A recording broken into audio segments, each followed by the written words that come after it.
పరిశుద్ధాత్మదేవ ఒక్కొక్క బిడ్డను కదిలించు, ఒక్కొక్క బిడ్డను కదిలించు. చేసిన తప్పులు, చేసిన అవిధేయమైన తప్పులు, పొరపాట్లు, చేసిన అతిక్రమములన్నీ ఒప్పుకొని నిన్ను పశ్చాత్తాపడాలి, ఒప్పుకొని నువ్వు సరెండర్ కావాలి.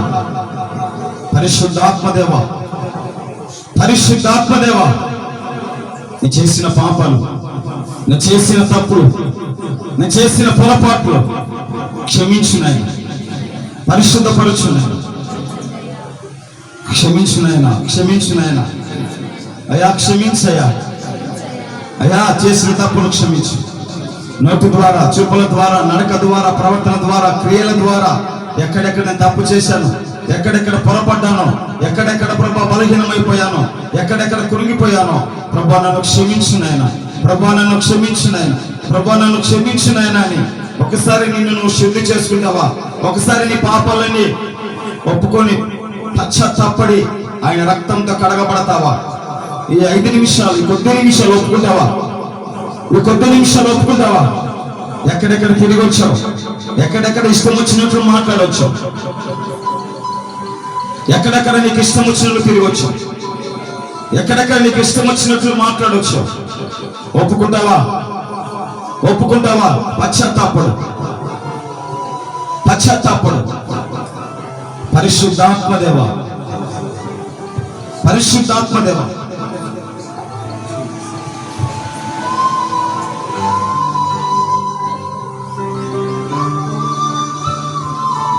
ఏ బలహీనతతో నువ్వు ఉన్నావో, ఎక్కడెక్కడ కృంగిపోయావో, ఎక్కడెక్కడ బలహీనమైపోతున్నావో, ఎక్కడెక్కడ నువ్వు తేడబడ్డావో, ఎక్కడెక్కడ కృంగిపోతున్నావో, ఎక్కడెక్కడ నీ ప్రయాణం ఆగిపోతుందో, ఎక్కడెక్కడ నిలబడలేకపోతున్నావో, ఎక్కడెక్కడ నువ్వు నడవలేక ఆగిపోతున్నావో, ఏ విషయంలో కృంగిపోతున్నావు, ఏ విషయంలో బలహీనమైపోతున్నావు, ఏ విషయంలో తప్పిపోతున్నావో, సహోదరి సహోదరుడా, ఏ బలహీనతతో నువ్వు ఉన్నావో అది ఆయన సన్నిధిలో ఒప్పుకొని పశ్చాత్తాపడి మాట్లాడతావా? ఆయనతో మాట్లాడతావా? ఆయనతో మాట్లాడతావా? నీ పాపాలన్నీ ఒప్పుకో, నీ పాపాలను ఒప్పుకొని పశ్చాత్తాపడి సరెండర్ అవుతా.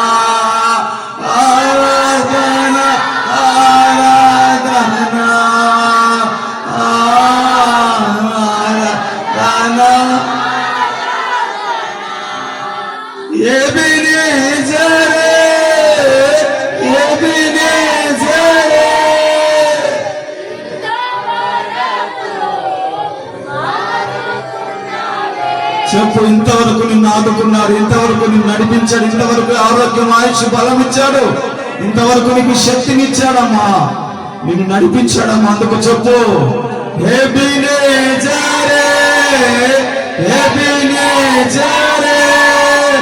ఇంతవరకు నన్ను ఇంతవరకు ఆదుకున్నావే, నిన్ను పూర్ణ మనసుతో ఆరాధించు, నిన్ను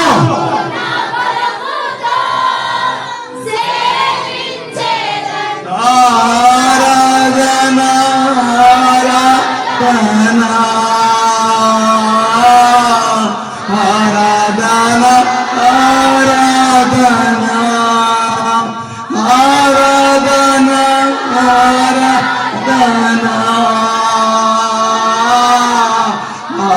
ఆరాధన ఆరాధన ఆరాధన ఆరాధన ఆరాధన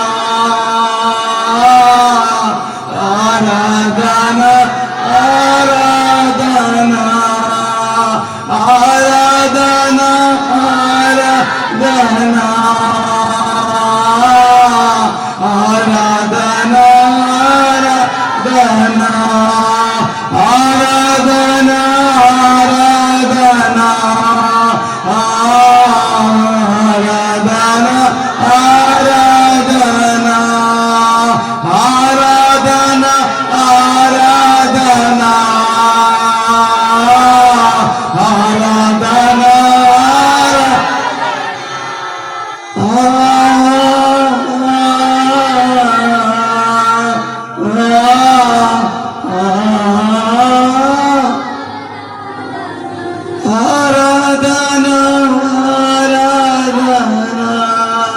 నా యేసయ్యా ఆరాధన ఆరాధన ఆరాధన నా యేసయ్యా ఆరాధన. చెప్తావా? హృదయపూర్వకంగా చెప్తావా? కొద్ది నిమిషాలు. ఆరాధన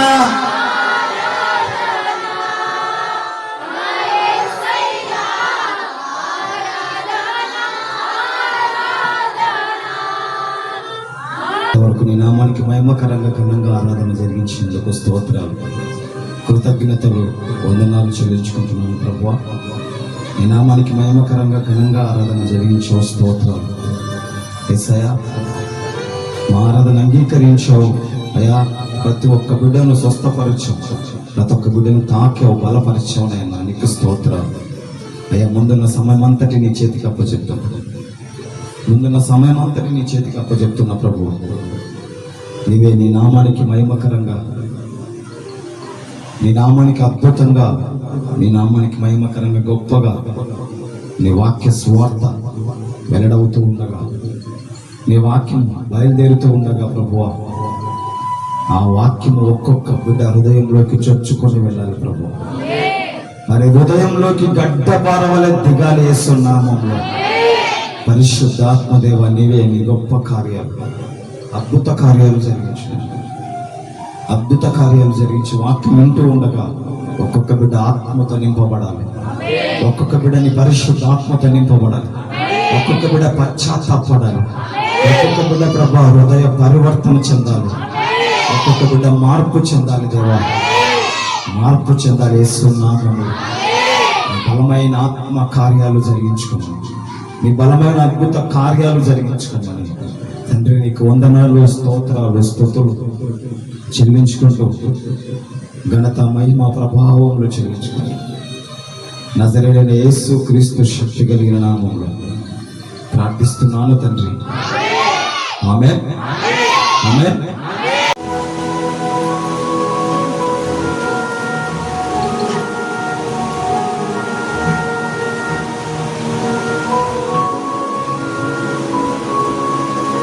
పేజీ నంబర్ 8 మత్తయి సువార్త, పేజీ నంబర్ 8 మత్తయి సువార్త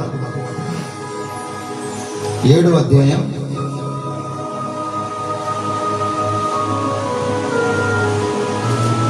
7వ అధ్యాయం మత్తయి సువార్త పేజీ నంబర్ 7, పేజీ నంబర్ 7, 7వ అధ్యాయం 24వ వచనం. మత్తయి సువార్త పేజీ నంబర్ 7, 7వ అధ్యాయం 24వ వచనం. కాబట్టి ఈ నా మాటలు విని వాటి చొప్పున చేయు ప్రతివాడును బండ మీద తన ఇల్లు కట్టుకొనిన బుద్ధిమంతుని పోలి ఉండును. వాన కురిసెను, వరదలు వచ్చెను, గాలి విసిరి ఆ ఇంటి మీద కొట్టెను, కానీ దాని పునాది బండ మీద వేయబడెను కనుక అది పడలేదు. మరియు ఈ నా మాటలు విని వాటి చొప్పున చెయ్యని ప్రతి వాడు ఇసుక మీద తన ఇల్లు కట్టుకొని బుద్ధిహీనుని పోలి ఉండును. వాన కురిసెను, వరద వచ్చెను, గాలి విసిరి ఆ ఇంటి మీద కొట్టెను, అప్పుడు అది కూలబడెను. హల్లెలూయా, హల్లెలూయా, హల్లెలూయా. దేవుని నామానికి మహిమ కలుగును గాక. ఆమేన్. చూడండి, బుద్ధిహీనుడు ఎలా ఉంటాడంట? బుద్ధిహీనుని ఇల్లు అంట కూలిపోతుందంట, బుద్ధిమంతుని ఇల్లు అంట స్ట్రాంగ్ గా ఉంటాడంట. బుద్ధిమంతుని ఎలా ఉంటాడంట? బుద్ధిమంతుడు ఎలా ఉంటాడు? బుద్ధిమంతుడు అంటే బండ వలె గట్టిగా స్ట్రాంగ్ గా ఉంటాడు, రాయి వలె స్ట్రాంగ్ గా ఉంటాడు, ఇనుము వలె స్ట్రాంగ్ గా ఉంటాడు. బుద్ధిమంతుడు ఎలా ఉంటాడు అంటే ఆకాశంలో నక్షత్రం వలె ఉంటాడు. బుద్ధిమంతుడు ఎలా ఉంటాడంటే నిలకడగా నిలబడతాడు. బుద్ధి కలిగిన వాడు ఎలా ఉంటాడంటే ఏదొచ్చినా ఏది కోల్పోయినా, ఎంతమంది దూరమైనా, ఎంతమంది మోసం చేసినా, చేసినా దేనికి భయపడడు, దేనికి కదలడు, దేనికి కృంగిపోడు, దేనికి లొంగడు, దేనికి పడిపోడు, దేనికి ఎక్కడ లొంగడు. ఎందుకు లొంగడు అంటే ఇతడు బుద్ధిమంతుని పోలిన వాడు, ఇతడు బుద్ధిమంతుడు. బుద్ధి ఎలా వచ్చింది? జ్ఞానం ఎలా వస్తుంది? తెలివి ఎలా వస్తుంది? బుద్ధి ఎలా వస్తుంది? జ్ఞానం ఎలా వస్తుంది? తెలివి ఎలా వస్తుంది అంటే వివేకం ఎలా వస్తుంది? మనకు జ్ఞానం ఎలా వస్తుంది అంటే ప్రభు అంటున్నాడు, ఈ నా మాటలు విని వాటి చొప్పున చేసిన ప్రతి వాడు బుద్ధిమంతుని పోలి ఉన్నాడంట. హల్లెలూయా. ఈ నా మాటలు విని అంటే ప్రభు మాటలు విని, దేవుని మాటలు విని, దేవునితో సహవాసం చేసి, దేవునితో ప్రయాణం చేసి, దేవునితో నడిచి, దేవునితో ఉంటే, దేవుని మాట ప్రకారం మనం నడిస్తే మనమంట బుద్ధిమంతుని పోలి ఉంటామంట. అంటే మనం దేవుని మాట ప్రకారం నడిస్తే, దేవుని మాట ప్రకారం మనం బ్రతికితే మనకంట జ్ఞానం వస్తాదంట, తెలివి వస్తాదంట. ఎప్పుడు మనం పడిపోమంట, ఎప్పుడు మనం నిలిచుంటామంట, ఎక్కడ కృంగిపోమంట. ఎందుకంటే బుద్ధిమంతుడు బండ మీద కట్టిన పునాది వలె, బండ మీద కట్టబడిన ఇండ్లు వలె, బండ మీద కట్టబడిన పునాది వలె ఉంటాడంట బుద్ధిమంతుడు. బుద్ధిమంతుడి ఇల్లు స్ట్రాంగ్ గా ఉంటుంది. బుద్ధిమంతుని కుటుంబము, జ్ఞానం కలిగిన వాడి కుటుంబము, జ్ఞానం కలిగిన వాడి సంసారము, జ్ఞానం కలిగిన వాడు, జ్ఞానం కలిగిన ఆమె ఇల్లు ఎలా ఉంటదంటే బండ మీద కట్టబడిన ఇంటి వలె ఉంటదంట. బండ మీద అంటే పునాది, మనం బండ మీద కింద రాళ్లతో పునాది కడితే ఎలా ఉంటది? కింద రాళ్ళు వేసి, కంకర వేసి, సిమెంట్ వేసి కడితే ఆ ఇల్లు ఎలా ఉంటదంటే స్ట్రాంగ్ గా ఉంటది. అదే ఇసుక వేసి కడితే, కింద ఇసుక మీద వేసి కడితే ఏమవుతుంది? కూలిపోతుంది. అలాగునంట బుద్ధి కలిగిన వాడు, బుద్ధిమంతుడంట బండ మీద కట్టిన ఇంటి వలె, బండ మీద కట్టిన పునాది వలె స్ట్రాంగ్ గా ఉంటాడంట. హల్లెలూయా, హల్లెలూయా. ఎలా బుద్ధిమంతులం కావాలి? ఈ నా మాటలు విని, నా మాటలు విని, ఈ నా మాటలు చొప్పున, నా మాటలకు లోబడి, నన్ను అర్థం చేసుకొని, నాకు లోబడి, కష్టం వచ్చినా, బాధ వచ్చినా, సుఖం వచ్చినా, నష్టం వచ్చినా, శ్రమ వచ్చినా, దుఃఖం వచ్చినా, కరం వచ్చినా, కష్టం వచ్చినా, ఏదొచ్చినా నా మాట మీద నిలబడి, నన్ను నమ్ముకొని, నా వైపు చూస్తూ, కష్టాలు పడుతూ, శ్రమ పడుతూ, నా మాట, నా గీత దాటకుండా ఎవరైతే నిలబడతారో, ఎవరైతే కనిపెట్టుకుంటారో, ఎవరైతే నిక్కచ్చక నా మీద ఆధారపడతారో వాడు ఒక దినము నక్షత్రం వలె ప్రకాశిస్తారని దేవుడు సెలవిస్తున్నాడు. ఎందుకంటే వాడు బండ మీద కట్టబడ్డాడు. ఎందుకంటే ఆ బండ నేనే, ఆ బండ నేనే, ఆ బండ నేనే. ఎందుకంటే వాడు నా మీద కట్టబడ్డాడు, వాడు నన్ను నమ్ముకున్నాడు, వాడు నా మీద ఆధారపడ్డాడు. ఆ ఇల్లు, ఆ కుటుంబం నన్ను ఆశ్రయించింది కనుక అది కదలదో, కదలనివ్వనంటున్నాడు ఆయన. ఆమేన్, హల్లెలూయా. కదలదంటే కదలనివ్వను. ఎందుకంటే బండ మీద కట్టబడిన ఇల్లు, ఎందుకంటే బండ మీద పునాది వేయబడింది.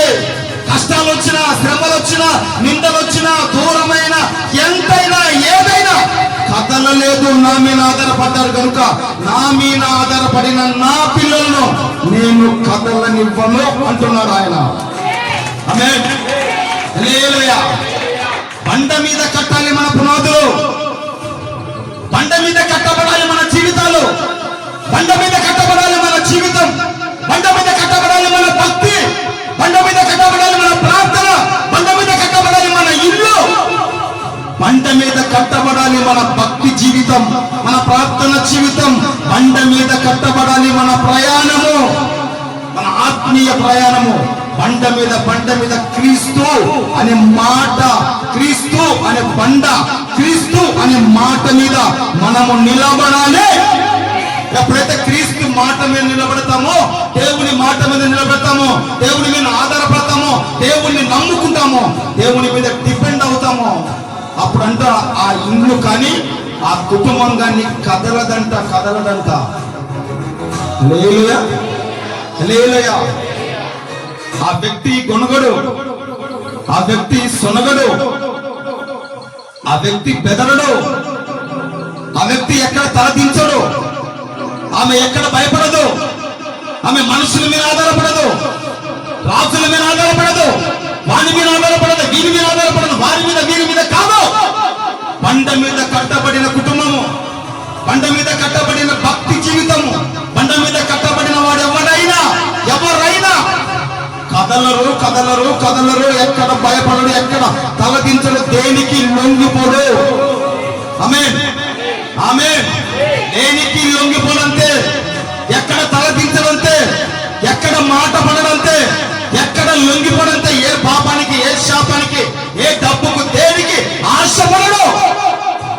ఆశపడితే అది ఇసుక మీద కట్టబడిన ఇండ్లు, అది ఇసుక మీద కట్టబడింది. ఈ ఇసుక మీద కట్టబడింది నిలబడదు. ఇసుక మీద కట్టబడిన కుటుంబాలు నిలబడవు. ఇసుక మీద కట్టబడిన జీవితాలు నిలబడవు. ఎందుకంటే ఇవి ఇసుక మీద కట్టబడ్డాయి. ప్రార్థన చేస్తూ ఉంటారు, ప్రార్థనకు వస్తూ ఉంటారు, కానీ ఇవి ఇసుక మీద కట్టబడ్డాయి కనుక మాట మీద నిలబడరు. ఈ మాట మీద నిలబడే భక్తి కాదు, ఇది మాట మీద నిలబడే క్యాండిడేట్ కాదు. మాట మీద నిలబడే వ్యక్తి ఎలా ఉంటాడంటే, బండ మీద కట్టబడిన వాడు, అతడు నిత్యం నిత్యం మండుతూ ఉంటాడు. అతడు నిలకడగా నిలబడి దేవుణ్ణి వెంటాడతాడు. ఆమేన్ ఆమేన్. దేవుణ్ణి అడగాలంటే దమ్ము ఉండాలి. ఊరికి యేసయ్యా అని కన్నీళ్ళు విడిచే పని జరగదు ఇక్కడ. యేసయ్యా అని నువ్వు కన్నీళ్ళు విడిచే కన్నీళ్ళకు లొంగిపోవడానికి మనిషి కాదు ఆయన. ఆయన సర్వం ఎరిగిన వాడు, ఆయన సర్వంతలేమి, సర్వంలో ఉన్నవాడు. నువ్వు కన్నీళ్ళు విడిస్తే నీ కన్నీళ్లకు రాలిపోవడానికి ఆయన మనిషి కాదు. నువ్వు ఏ కన్నీళ్ళు, నీది ఏ కన్నీళ్ళు ఆయనకు తెలుసు. నువ్వు బండ మీద నిలబడి కన్నీళ్లు కారుస్తున్నావా? బండ మీద నిలబడి నువ్వు ప్రార్థన చేస్తున్నావా? నువ్వు బండ మీద నిలబడి కష్టాలు పడుతున్నావా? నువ్వు బండ మీద నిలబడి శ్రమలు పడుతున్నావా? నువ్వు బండ మీద నిలబడి కష్టాలు, శ్రమలు, నిందలు, అవమానాలు పడుతున్నావా? లేకపోతే ఇసుక మీద కట్టబడి వచ్చే గాలులకు, తుఫానుకు, వానకు అటు ఇటు ఊగుతున్నావా? నువ్వు అటు ఇటు ఊగుతూ ఆ నింద క్రీస్తు మీద వేయద్దు, ఆ నింద దేవుని మీద వేయద్దు. ఎందుకంటే దేవుని నమ్ముకున్న కష్టాలు వచ్చినాయని ఇదొక సొడ్డు. మళ్ళీ హల్లెలూయా. దేవుని నమ్ముకున్న కష్టాలు ఎందుకు వస్తాయి? కష్టాలు వస్తే కష్టాల్లో కూడా దేవుడు ఉంటాడంతే. ఆమేన్ ఆమేన్. కష్టాలు వస్తే కష్టాలు నేను విడిచిపెట్టి వెళ్ళిపోతాడా? కష్టం వచ్చిందని నిన్ను వదిలిపెట్టి వెళ్ళిపోతాడా? ఎవరికో డబ్బులు కట్టాలని, ఎక్కడ అప్పు ఉందని, ఎక్కడ ఏదో ఉందని నేను నడి రోడ్డు మీద నడి మధ్యలో వదిలిపెట్టి వెళ్ళిపోతాడా?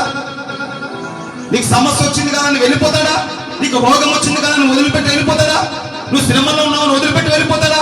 నీ బంధువులు, నీ అయిన వారు, నువ్వు అనుకున్న వారు, నువ్వు ప్రేమించిన వారు వదిలిపెట్టారని, ప్రేమించట్లేదని, చీ అన్నారని, చా అన్నారని ఆయన కూడా చా అంటాడా? ఆయన కూడా చీ అంటాడా? అనడు. ఆయన ప్రాణం ఇచ్చి ప్రేమించాడు, ప్రాణం ఇచ్చేంతగా ప్రేమించాడు, ప్రాణం ఇచ్చి ప్రేమించాడు. ఇదేం కావాలి?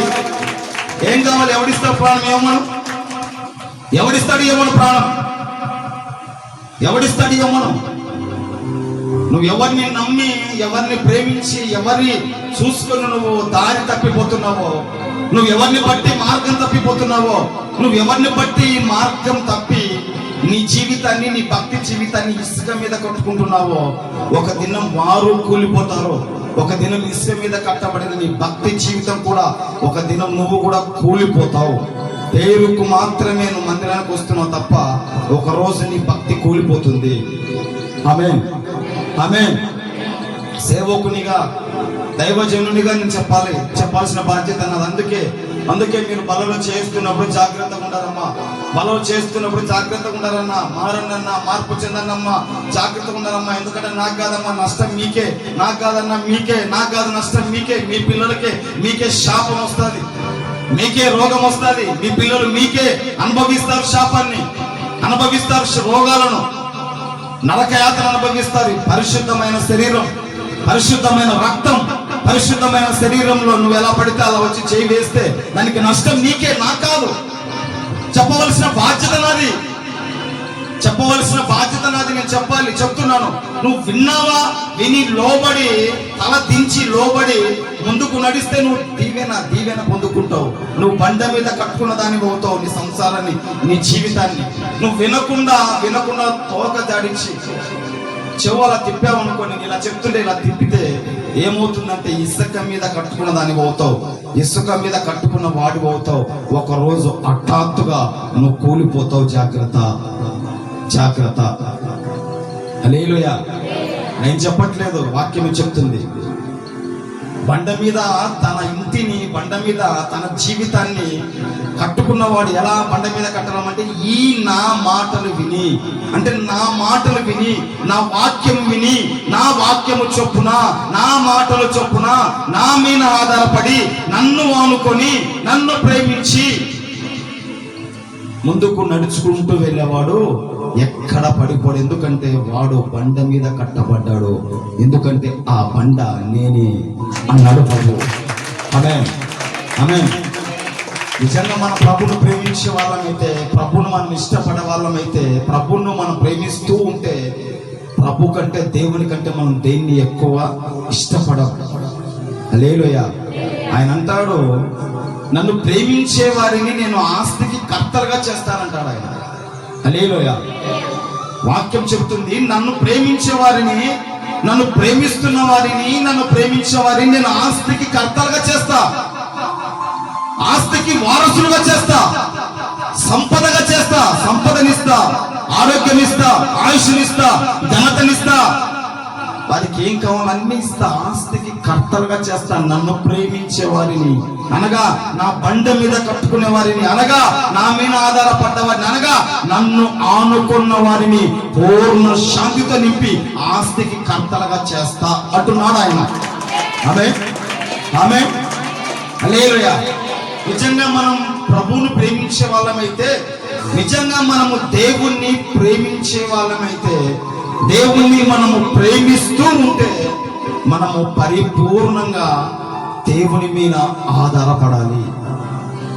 పరిపూర్ణంగా మనం దేవుని మీద ఆధారపడినప్పుడే, అప్పుడే మన ఇంట్లో, అప్పుడే మన జీవితం, అప్పుడే మనము బండ మీద కట్టుకున్న వారం అవుతాం. ఆమేన్, హల్లెలూయా, హల్లెలూయా.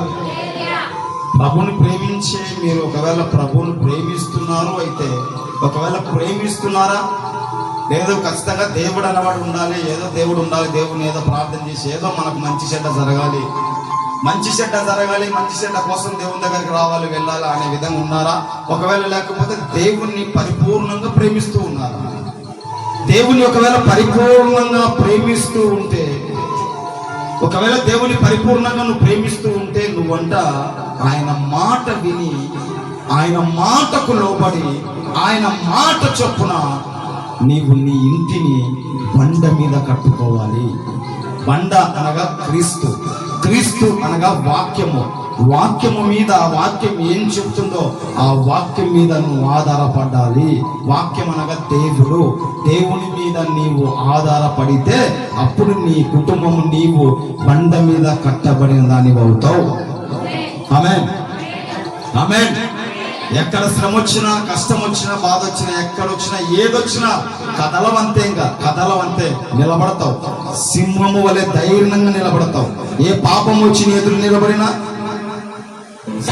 ఏదొచ్చి నీ ముందు నిలబడినా, నీ ముందు ఏది నిలబడినా, అది డబ్బే కావచ్చు, అది పాపమే కావచ్చు, అది లోకమే కావచ్చు, అది బంధాలే కావచ్చు, అది ఏదైనా కావచ్చు, అది బంగారమే కావచ్చు, అది ఏదైనా కావచ్చు, ఏదైనా ఏదైనా ఘనత ఏదైనా కావచ్చు, ఏదొచ్చి నీ ముందర నిలబడినా నువ్వు కదలవంతే, కదలవు, కదలవు, కదలవు. భయపడవు, భయపడవు. ఎందుకు భయపడవు? ఎందుకు భయపడవు అంటే నీవు బండ మీద కట్టబడిన దానివే, కట్టబడిన వాడవు. ఆమేన్, ఆమేన్. నువ్వు భయపడలేదు, భయపడకుండా ధైర్యంగా నిలబడ్డావు అంటే నీవు బండ మీద కట్టబడిన దానివే, బండ మీద కట్టబడిన వాడవు.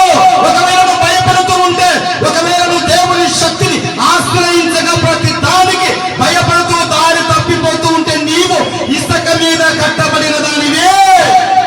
ఇక మీదట నీవు ఎక్కడ కట్టాలంటే నీ ఇంటిని బండ మీద కట్టుకోవాలి.